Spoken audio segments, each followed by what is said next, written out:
নুরুল ভাই, আজকে কি আমাদের অফার চলতেছে, কোনো বেস্ট অফার? হ্যাঁ, আমাদের আজকে অফার চলতেছে। এটা আপনার স্কুইড, জি। এটার দাম হচ্ছে আপনার 300 টাকা।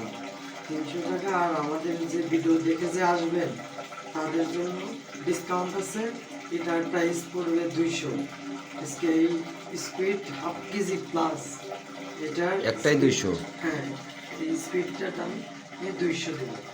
আর এই পাশে টুনা ফিশ আছে, রূপসাদা আছে, কোরাল ফিশ আছে। কোরাল ফিশটার দাম, এটা স্মল সাইজের তো, এটার দামের প্রাইস পড়বে আপনার 200 টাকা। জি। আর এই পাশে আছে রূপসাদা, রূপসাদার দাম এটা হচ্ছে 200 টাকা। আমাদের যে ভিডিও দেখে যে আসবে তার জন্য স্পেশালভাবে ডিসকাউন্ট আছে। তো ভাইয়ারা, আর দেরি নয়, আজকে চলে আসুন রংপুর জেলা স্কুলের অপোজিটে, ঢাকা নবাব বিরিয়ানি হাউসের পাশে, রংপুর থাইল্যান্ড সি ফুড।